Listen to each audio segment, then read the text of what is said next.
Class 11th का है chapter number 1 जो है सेट्स। हिंदी में कैसे कहते हैं इसे, समूचे।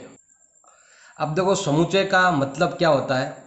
सेट्स सेट्स का मतलब क्या होता है, ध्यान देना। इंग्लिश में कहते हैं सेट्स और हिंदी में कहते हैं समूचे। अब देखो सेट का मतलब होता है ए सेट इज क्या है, ये वाली well defined collection of object. Well defined मतलब बहुत अच्छी तरीके से परिभाषित किया हुआ, सुपरिभाषित। वेल डिफाइंड का मतलब होता है सुपरिभाषित, अच्छी तरह से परिभाषित किया हुआ।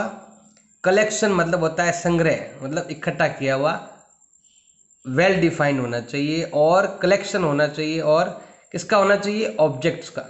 ऑब्जेक्ट मतलब कुछ भी हो सकता है आपके, वस्तुएं, किताबों के नाम, या फिर अल्फ़ाबेट्स है, या फिर नेचुरल नंबर है, होल नंबर है, कुछ भी हो सकता है आपके। तो वस्तुएं होनी चाहिए और संग्रह होना चाहिए वस्तुओं का, जिसमें सुपरिभाषित होनी चाहिए, मतलब वेल डिफाइन होना चाहिए। कैसे, सिंपल देखो मैं बताता हूँ आपको। एक क्लास है, मान लो कि आपकी क्लास 11th है और इसके अंदर मान लो 50 स्टूडेंट है और सबके सब होशियार है। मतलब सबके ऐसे समझ लो सभी 80% अबव मार्क्स लाने वाले अच्छे लड़के हैं जिनका एडमिशन हुआ है। अब अगर उनसे कोई क्वेश्चन पूछ ले कि बताओ वोवेल्स क्या है, या पूछ ले वोवेल्स बताओ, वोवेल्स मतलब होता है व्यंजक, इंग्लिश अल्फ़ाबेट के वोवेल बताने हैं आपको, तो किसी से भी पूछ लो, सभी एक ही जवाब देंगे, ए ई आई ओ यू। इसके अलावा कुछ भी नया कोई जवाब देने वाला नहीं है, सभी यही देंगे। मतलब वेल डिफाइंड का मतलब होता है, मतलब सबका आंसर एक ही होना चाहिए। कोई भी बच्चा ऐसा नहीं है कि कोई दूसरा बताए। सभी होशियार बच्चे हैं तो सभी सही बताएंगे। किससे भी पूछ लो वो सभी यही बताएगा, इसके अलावा कोई दूसरा वैल्यू नहीं बताएगा। तो मतलब सबके द्वारा एक ही हो।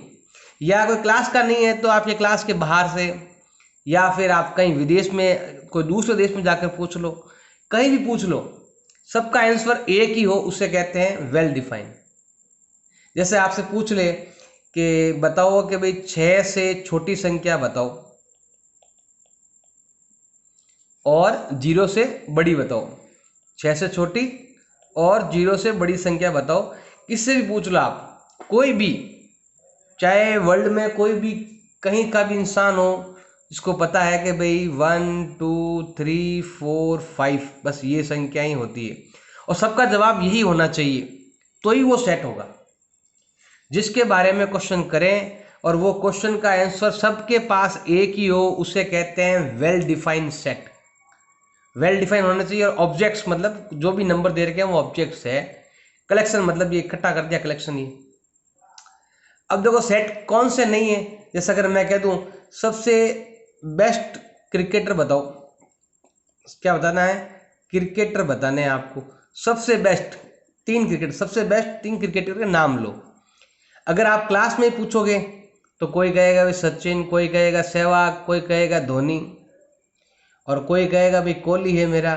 तो कोई मतलब किसी एक स्टूडेंट ने ये नाम बता दिए, किसी एक ने बता दिया भाई कोहली है, युवराज है और महेंद्र सिंह धोनी है। तो कोई कपिल देव का नाम लेगा, और कोई जहीर खान का नाम लेगा, तो कोई अनिल कुंबले का नाम लेगा। तो इसमें क्या है, देखो सबके आंसर अलग अलग आ रहे हैं। हमें तो केवल 3 नाम बताने हैं, और तीनों नाम तीनों के सेम होने चाहिए। और इसके बाहर कोई जरूरी नहीं, क्लास के बाहर भी अगर आप किसी से भी पूछो तो हर एक की चॉइस अलग अलग होती है। अगर हम इंडिया से बाहर जाएंगे श्रीलंका, वहाँ टॉप प्लेयर पूछेंगे तो वो एक भी इंडियन का नाम नहीं बताएगा, वो सभी अपने देश के क्रिकेटरों के नाम बताएंगे। ऑस्ट्रेलिया में जाएंगे तो ऑस्ट्रेलिया में भी दूसरे अपने प्लेयर का नाम बताएंगे, खुद के देश के क्रिकेटर का नाम बताएंगे, ये नहीं बताएंगे। लेकिन अगर ये पूछ लेंगे उनसे, तो ऑस्ट्रेलिया वालों से, तो भी यही बताने वाले। मतलब सभी के द्वारा इस वर्ल्ड में कोई भी इंसान है, उससे अगर पूछ ले उसका आंसर और वही हो, जैसे ये रहा, मैं किससे पूछ लूँ, श्रीलंका में जाके पूछ लूँ बताओ 6 से बड़ी, 6 से छोटी और 0 से छोटी कौन सी है आपकी, 0 से बड़ी 6 से छोटी कौन सी है, यही बताएगा वो। तो सबका आंसर वही होना चाहिए, इसीलिए हम कहते हैं well defined collection of object, ये ध्यान रखना। तो मतलब आप दुनिया में किसी से भी वो क्वेश्चन पूछ लो, उन सब का जो आंसर है वो एक ही होना चाहिए, उससे कहते हैं सेट्स। तो अगर इसके लिए और आपको बेसिक्स जानना है ना, तो आपके 1.1 का जब पहला क्वेश्चन कराएंगे ना, तब आपको बता देंगे किसका सेट बनेगा, किसका सेट नहीं बनेगा। तो सेट बनाना नहीं बनना ये मैं बता रहा हूँ आपको, ये चीज़ें आपको ध्यान रखनी है आपको। तो well defined collection of object, आप इसे डेफिनेशन के रूप में भी लिख सकते हो। अगला पॉइंट है आपके समूचे जो है ना, सेट्स। सेट्स जो है ना वो कैसे होने चाहिए, ध्यान देना। उसमें वस्तुएं, अवयव और सदस्य का पर्यायवाची शब्द है। मतलब आपको जो भी शब्द है ना, पर्यायवाची मतलब होता है आपके ये वाला सिंपल। देखो जैसे मान लो मैं सूर्य का नाम ले लूँ, सूर्य के अलग अलग नाम होते हैं ना पर्यायवाची शब्द, हिंदी में आपने पढ़ा ही होगा। या फिर समझ लो पानी का नाम अगर ले ले तो क्या होता है, जल भी होता है, या और भी आप इंग्लिश में वाटर वगैरह भी कह सकते हो। तो हमें क्या करना है, जो भी आप ऑब्जेक्ट्स लो, चाहे एलिमेंट लो, चाहे मेंबर्स लो, सदस्य दे रखे ऐसा इंग्लिश में हिंदी में लिखा हुआ आपके, तो उसको क्या करना है, आपको पर्यायवाची शब्द लेने हैं। जैसे अगर मान लो मैंने कह दिया वोवेल्स, तो ए भी वोवेल्स है, ई भी वोवेल्स है। तो जैसे अगर मान लो कहते हैं ना आपको कि पानी लेके आओ, या फिर कह दो जल लेके आओ, एक ही बात है। तो हम ए को क्या बोलेंगे, ए को भी हम वोवेल्स कह सकते हैं। कोई बोलेगा वोवेल बताओ तो हम कहेंगे ए, कोई बताएगा ई, कोई बताएगा आई, कोई बताएगा ओ, कोई बताएगा यू। तो जितने भी है ना सभी उसके प्राय जो भी है ना, पूछे ना वोवेल्स को, आपको सभी प्राय लिख देने हैं, सभी के सभी वैल्यू आपको लिख देने हैं। जो जो पूछे ना आपसे वो आपको ध्यान रखना है। और ये कह रहा है कि आपको समुच्चय को आपको बड़ी एबीसीडी के रूप में लिखना है। समुच्चय मतलब जो भी समुच्चय आपका सेट होगा, तो उसके आगे जो नाम होगा ना, वो नाम बड़ी एबीसीडी में होगा। अब कौन कौन से नाम है, तो ये नाम हो सकते हैं आपके, देखो कुछ भी नाम नहीं मिल रहा है तो अपनी मर्जी है तो ए लिख दो, और ये हो जाएगा आपका समुच्चय। इस टाइप में अंदर कुछ भी हो सकता है आपके, ये तो मैं बताऊंगा बाद में कैसे क्या करना है। आगे वाले जो नंबर है ना, ये क्या होता है इसके बारे में बाद में बताऊंगा। तो इसे समुच्चय कहते हैं हम। समुच्चय के अंदर से लिख दिया हमने ए, ई, आई, ओ और यू लिख दिया। तो जो बाहर का जो समुच्चय का जो नाम देंगे वो बड़ी एबीसीडी में होना चाहिए। तो ये लिखा हुआ है आपके कैपिटल लेटर में होना चाहिए, बड़ा। जैसे अगर प्राकृत संख्या है मतलब नेचुरल नंबर, तो एन कहेंगे। पूर्णांक है, इंटीजर को जेड कहते हैं। परिमेय संख्या मतलब रियल नंबर, रेशनल नंबर को हम क्यू कहते हैं। वास्तविक संख्याओं को मतलब रियल नंबर को हम आर कहते हैं। देखो सिंपल है, एन है तो एन आ गया, इंटीजर में नहीं आ रहा है, और रियल नंबर का आर आ रहा है आपके। पॉजिटिव इंटीजर को हम जेड बोलेंगे, और पॉजिटिव रेशनल नंबर को हम क्यू बोलेंगे। पॉजिटिव रियल नंबर को हम आर प्लस बोलेंगे। मतलब जो भी आगे है ना, जैसे अगर आपसे कह दे प्राकृत संख्या बताओ, मतलब नेचुरल संख्या आपको बतानी है, तो क्या लिखोगे, एन। फिर 1 2 3 4 जहाँ तक जाती है वहाँ तक आप लिख सकते हो। तो ये ध्यान रखना है। और डॉट डॉट ज़्यादा नहीं लगाना। एक चीज़ आपको ये भी ध्यान रखना, जैसे मान लो मैंने किसी ने कहा कि नेचुरल नंबर बताओ, प्राकृत संख्या बतानी है, तो 1 2 3 4, फिर आपको क्या करना है, 3 डॉट लगाने हैं, 1 2 3 से ज़्यादा मत लगाना। ऐसा नहीं आप डॉट डॉट लगाते रहो, तो ये गलत हो जाएगा आपके, ये ध्यान रखना है। तो पहला तो है आपके सारे ऑब्जेक्ट्स एलिमेंट आपको लिखने हैं। दूसरा है कि आपको कैपिटल लेटर लिखना है आगे वाला। तीसरा पॉइंट है आपको जो एलिमेंट्स दिए जाएंगे, मतलब एलिमेंट मतलब अंदर वाले पॉइंट, और तो उसको क्या लिखना है, आपको स्मॉल लेटर में लिखना है, ये ध्यान रखना। अंदर वाले वैल्यूज को आपको स्मॉल लेटर में लिखना है, ये ध्यान रखना। तो ये 3 चीज़ें आपको ध्यान देनी है। अब ये क्या है, नेचुरल नंबर क्या है, उसके लिए आप क्लास 9 का वीडियो देख सकते हो। इसके लिए ज़्यादा हम नहीं बताएंगे, क्वेश्चन में आएगा वैसे से हम बताते रहेंगे आपको। सेट्स को हम 2 तरीके से लिख सकते हैं। एक तरीका तो हो जाएगा आपका ये वाला रोस्टर फॉर्म, या फिर इसे कहते हैं टेबुलर फॉर्म भी कहते हैं, रोस्टर या फिर टेबुलर फॉर्म, सारणीबद्ध। टेबल मतलब बता सारणी। तो आपको पहला काम है रोस्टर की तरह लिखना, और दूसरा है आपके सेट बिल्डर की फॉर्म में लिखना। एक चीज़ ध्यान रखना है आपको हमेशा कि रोस्टर में लिखा हुआ आएगा तो सेट बिल्डर में लिखना है, सेट बिल्डर में आएगा तो रोस्टर में लिखना है, ऐसा आता है, ध्यान रखना आपको। तो दोनों में से कोई एक आएगा और दोनों में से आपको एक करना होगा। ये चीज़ का आपको खास तौर से ध्यान देना है। अब रोस्टर फॉर्म क्या होता है, ध्यान लगा देना। रोस्टर फॉर्म को आपको ऐसा लिखना है, सबसे आगे आएगा आपके कैपिटल लेटर। अगर नेचुरल नंबर तो एन लिख देना, या फिर दूसरे जो नाम बताया ना मैंने उसके बारे में क्यू आर जेड वगैरह लिख सकते हो। और कुछ भी समझ नहीं आए तो आपको ए तो लिखना ही है, ए बी सी डी भी आप लिख सकते हो। फिर क्या करना है, आपको ऐसे बनाना है, इधर भी ऐसे बनाना है, इधर भी। और इसके अंदर आपको जो भी, जैसे मान लो आपसे पूछ ले वोवेल्स, तो क्या आ जाएगा, ए ई आई ओ यू, तो ये हो जाएगा आपके रोस्टर फॉर्म में लिखना। अब एक चीज़ आपको ध्यान रखना है, इसमें आगे पीछे लिख सकते हो आप, मतलब इसको आप इस तरीके से भी लिख सकते हो, ए आई यू ओ ई, कोई फर्क नहीं पड़ता। आप चाहे ऐसे लिखो या फिर आप ऐसे लिखो, दोनों में से कोई भी तरीका आप अपना सकते हो, मर्जी आए जो। मतलब कुल मिला के आपको वोवेल्स लिखने, जैसे मान लो वोवेल्स 5 है तो 5 को लिखना है। और मैंने पहले ही बताया था इसके जितने भी प्राय हैं, जितने भी हैं सारे लिखने पड़ेंगे आप। तो ये चीज़ ध्यान, जैसे मान लो पूछे 10 से कम नंबर, तो ऐसे नहीं ऐसे 1 2 कर दिया ऐसे। हाँ, अगर आप 9 तक ऐसे कर सकते हो तो ये हो जाएंगे 1 2, सारे लिखने पड़ेंगे आपको, ये ध्यान रखना। और इसको कैसे भी क्रम वाइज, कोई जरूरी नहीं है क्रम से लिखना, ये चीज़ ध्यान रखना। तो इस टाइप से लिखो ना आप, तो ये कहलाता है आपके रोस्टर फॉर्म कहलाता है। दूसरा आता है आपके समुच्चय निर्माण। अब समुच्चय निर्माण कैसा होता है, ध्यान देना, सेट बिल्डर कहते हैं इसे। अब सेट बिल्डर को अगर आपको लिखना है ना, तो आप कैसे लिखोगे, ऐसे तो करना ही पड़ेगा आपको इसमें भी। फिर आपको लिखना है एक्स, एक्स क्या है, एलिमेंट, वस्तु, कुछ भी। तो यहाँ पर आपको डॉट करके यहाँ पर आपको एक्स के लिए एक लाइन लिखनी है। और वो लाइन कुछ भी हो सकती है। देखो यहाँ पर बहुत ज़्यादा चेंज है, जैसे मान लो ये कहते हैं, ये तो पता ही सबको वोवेल्स है, तो आप लिख सकते हो एक्स इज वोवेल, या लिख सकते हो एक्स व्यंजक है। अब यहाँ लिखो ना एक्स व्यंजक है। और कभी कभी ऐसे क्वेश्चन आते हैं जिसमें हर एक की अलग सोच होती है। जैसे अगर मान लो कह दे कि मुझे लिखना है 1 2 3 4 ऐसे लिखना है, तो कुछ तो ऐसे कहेगा ये प्राकृत संख्या है, नेचुरल नंबर है, कुछ कहेगा ये पॉजिटिव इंटीजर है, कुछ कहेगा कुछ कुछ, और हर एक का नाम अलग अलग देता रहेगा। कोई कहेगा कि ये तो 0 से बड़ी है और 5 से छोटी है, कोई इसे ऐसे डिनोट करेगा कि 0 से बड़ी 5 से छोटी, जो भी संख्या वो x, मतलब यहाँ पर लिखने के लिए जैसे हम लिखते हैं ना, यहाँ पर ये सूचीबद्ध रूप में जब लिखोगे, जैसे मान लो इसके बारे में आपको लिखना है, तो कोई ये लिखेगा x ऐसे करके, आपको x इज, इसके बारे में ये लिख सकता है ऐसे।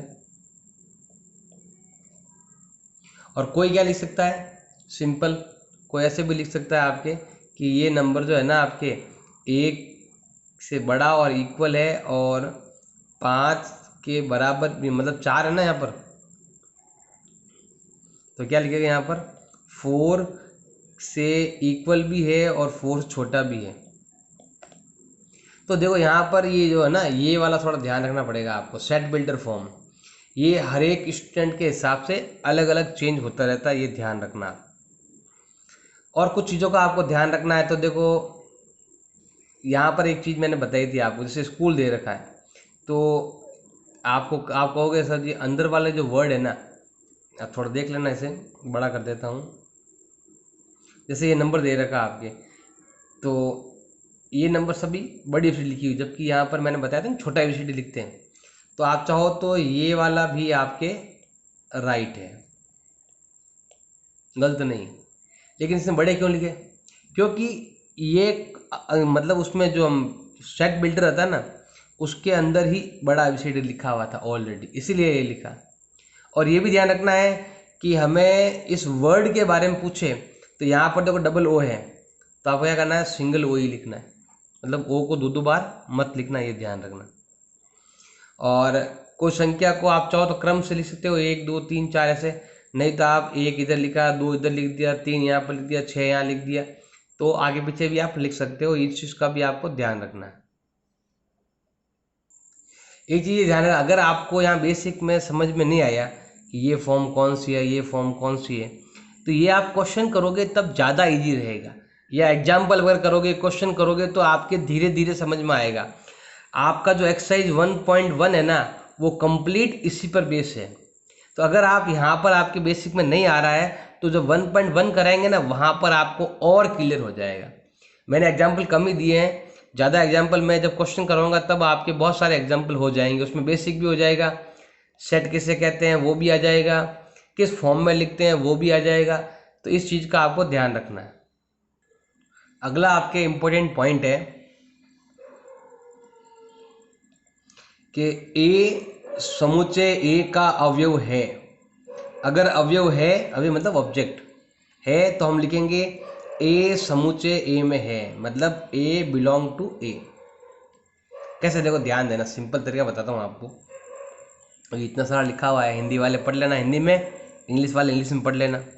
मैं सिंपल तरीका बताता हूँ आपको। जैसे मान लो ये आपका समुच्चय है, सेट दे रखा है कि 1 2 3 4 5 6 7, ऐसे देख सकते हो।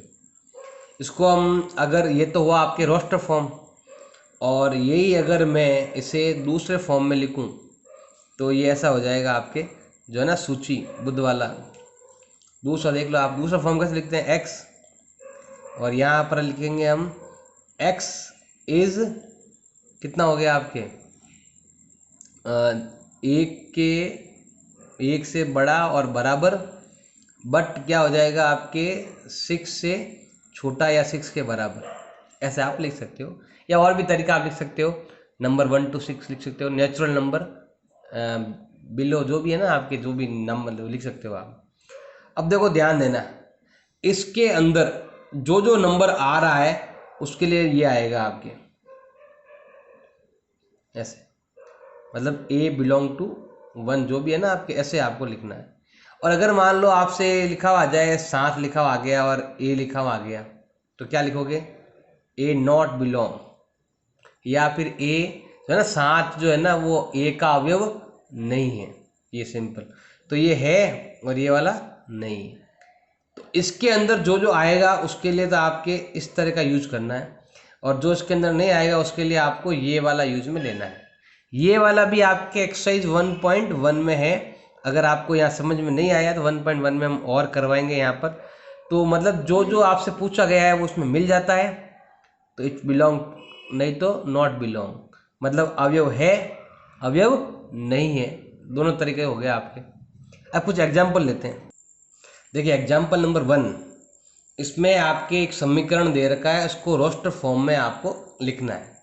तो देखो सिंपल है, पहले आपको उसका सॉल्यूशन करना पड़ेगा, क्योंकि जैसे अगर सिंपल अगर मैं सूचीबद्ध रूप में लिखता हूँ, टेबुलर फॉर्म जो भी आपके जो है ना फॉर्म में लिखते हैं, सेट्स में लिखते हैं, तो कैसे लिखते हैं, सिंपल लिखते हैं ना, एक सेट है ऐसे लिख रहे थे। इसका मतलब है आपको एक्स का वैल्यू निकालना है। एक्स का वैल्यू कैसे निकालेंगे, इसको हल करके आपको एक्स का वैल्यू निकालना है।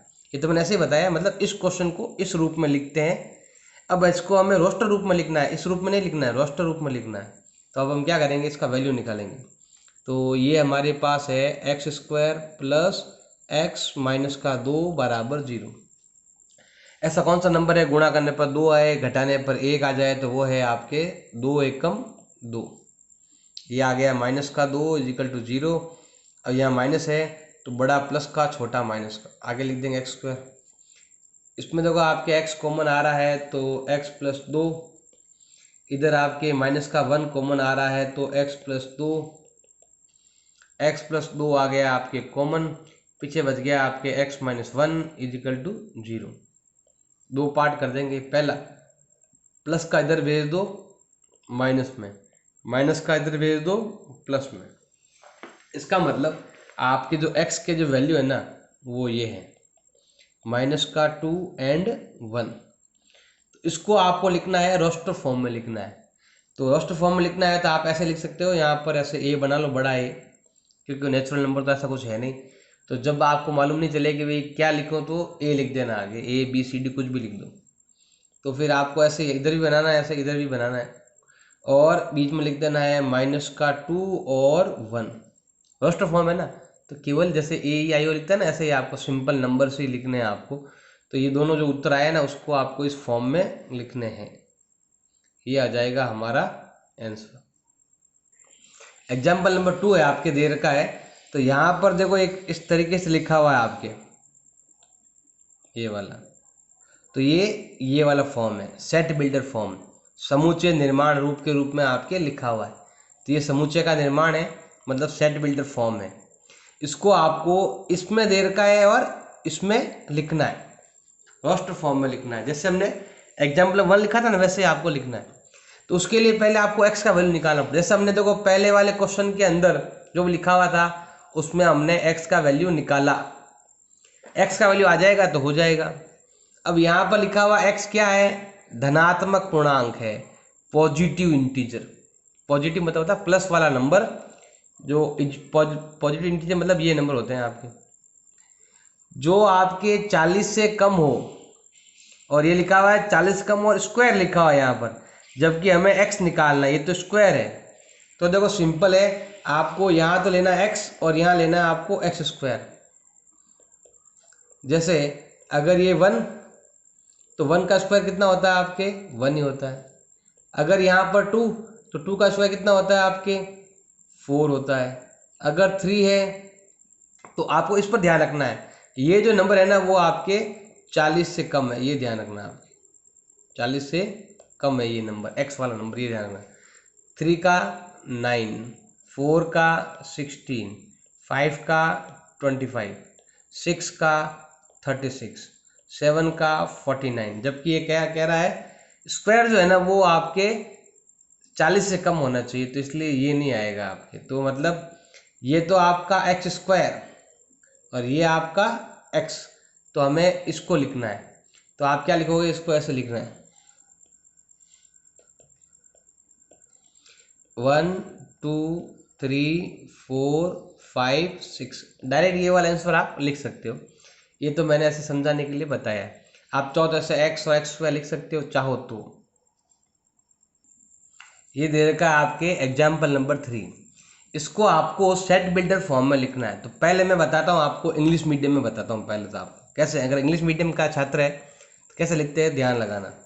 तो आपको लिखना है सेट बिल्डर फॉर्म में लिखना है। तो कैसे लिखोगे आप, आपको ऐसे बनाना पड़ेगा, ए है तो ए आप लिख सकते हो चाहो तो, यहाँ ए दे रखा है तो आप ए का नाम ऐसे दे सकते हो। आपको क्या करना है, ऐसे एक्स लगाना है, एक्स, और यहाँ पर भी आपके एक्स। अब यहाँ पर आपको पहले समझना पड़ेगा इसको कि ये क्या दे रखा है, ये ध्यान रखना पड़ेगा। तो ये डैश डैश है ना, अगर मैंने बताया ना जब भी आपके डैश होता है तो 3 डैश ही होती है ओनली लिखी हुई, मतलब बहुत आगे तक गया है आपके। और ये सभी क्या है, स्क्वायर है। जैसे मैंने अभी आपको एग्जाम्पल नंबर 2 में भी बताया था, ये 1 का स्क्वायर है, ये 2 का स्क्वायर है, 3 का स्क्वायर, ये 4 का स्क्वायर, ऐसे दे रखा है। तो ये क्या है आपके, x is a square of natural number. तो इसे ऐसे बना देना आप, x क्या है, प्राकृत संख्याओं का स्क्वायर है, नेचुरल नंबर का स्क्वायर है। ऐसे आप चाहो तो अलग तरीके से भी लिख सकते हो, एक और तरीका भी है। अगर आप यहाँ पर x का वैल्यू अगर आप n के फॉर्म में ऐसे अगर लिखते हो ना, तो आपको ऐसे, अगर आप ऐसे लिखते हो तो आप लिख सकते हो यहाँ पर n जो है ना वो अवयव है, मतलब जो भी आपका एलिमेंट है, किसका एलिमेंट है n, नेचुरल नंबर का।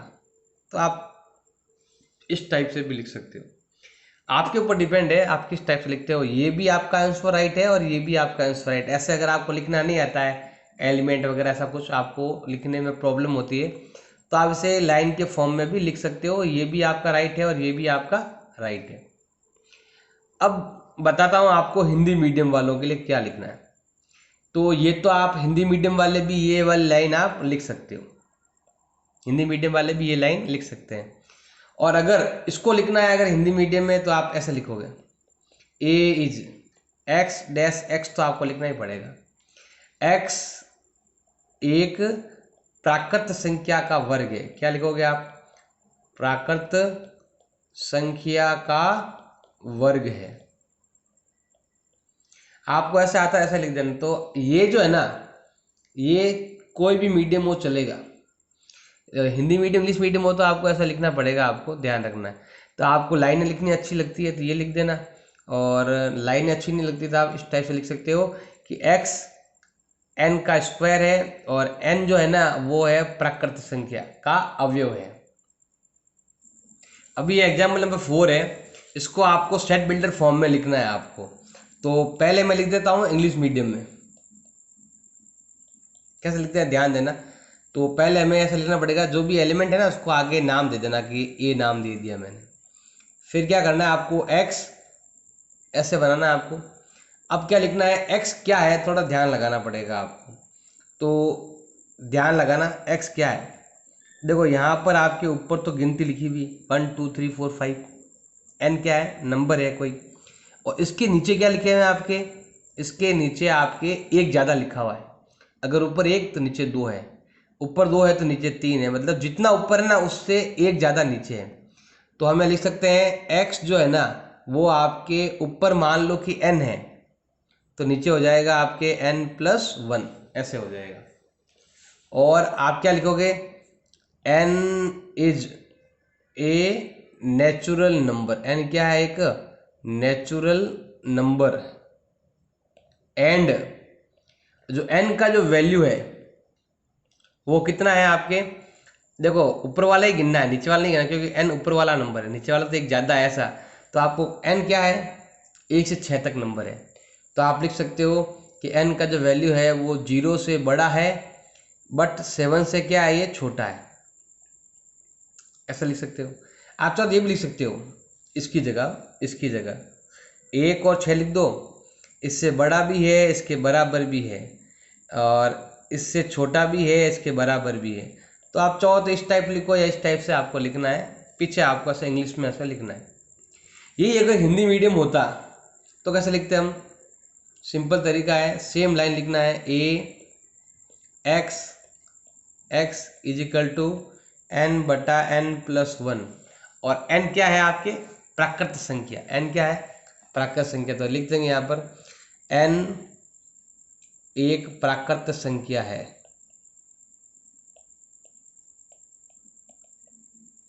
जिसमें n का जो वैल्यू है ना वो ऐसा है, n का वैल्यू 0 से बड़ा बट 7 से छोटा। ऐसे लिखो या ऐसे लिख दें। तो बस यहाँ आपको लिखना है ये नेचुरल नंबर, या लिख सकते हो ये एक प्राकृत संख्या है। ऐसे आपको बस हिंदी इंग्लिश का ध्यान रखना और कुछ नहीं। एग्जाम्पल नंबर 5 आपके दे रखा है, तो हमें क्या करना है, मैच करना आपस में। तो जब भी आपको मैच करना होता है तो हमेशा आपको इस साइड देखना है, इधर वाली साइड से इधर वाले को मिलाना है। तो सिंपल है, तो स्टार्ट से करते हैं हम। पहले हिंदी मीडियम में बताता हूँ, पहले हिंदी मीडियम में। तो x एक धनात्मक संख्या है, मतलब प्लस वाली संख्या है, जो 18 का भाजक है, जिसमें 18 का भाग जाए। तो 18 में किसका किसका भाग जाता है आपके, 1 2 3 6 9 और 18, इनका भाग 18 में जाता है। तो ये यही कहना चाहता है x एक पॉजिटिव नंबर है और साथ में जिसमें 18 का भाग भी जाना चाहिए। तो ये सभी संख्या ऐसी है जिसमें 18 का भाग जा रहा है। तो वो कौन संख्या है इसमें अंदर आपके, ये रहा। तो हमें क्या करना है, इसके साथ इसको ऐसे मिलाना है कि ये दोनों मिल गए भाई। मतलब a के साथ क्या मिलाना है आपको, थर्ड को, a को मिलाना है थर्ड के साथ, ऐसे। या कहते हैं थर्ड को मिलाना है a के साथ, एक ही बात है। अगला है आपके x एक पूर्णांक है। पूर्णांक मतलब होता है इंटीजर। पूर्णांक मतलब होता है आपके नंबर प्लस या फिर माइनस का या फिर 0, मतलब पूर्णांक ये होते हैं, इधर भी और माइनस में 1। तो आपके नंबर जो है ना वो n जो x का वैल्यू है, प्लस का 1 2 3 भी हो सकता है और माइनस का 1 2 3 भी हो सकता है। तो x आपको निकालना पड़ेगा, x यहाँ से निकालेंगे, x² - 9। तो हम लिखते हैं x² = 9। देखो क्योंकि माइनस है ना, उधर भेज देंगे। यहाँ पर देखो दे रखा है माइनस का 9, उधर भेज दो, किस में हो जाएगा, प्लस में। स्क्वायर हट गया, इधर क्या लग जाएगा आपके, स्क्वायर रूट, साथ में प्लस माइनस। तो उत्तर आएगा हमारा रोस्टर फॉर्म में, ये उत्तर आएगा आपके, ये रहा। तो इसका मिलान इसके साथ हो जाएगा आपके, फोर्थ और b। तो b का मिलान हो जाएगा आपके फोर्थ के साथ। थर्ड पॉइंट यहाँ से देखना, सिंपल इंटीजर लेना है। इंटीजर मतलब नंबर प्लस का या माइनस जो आए इसका वैल्यू।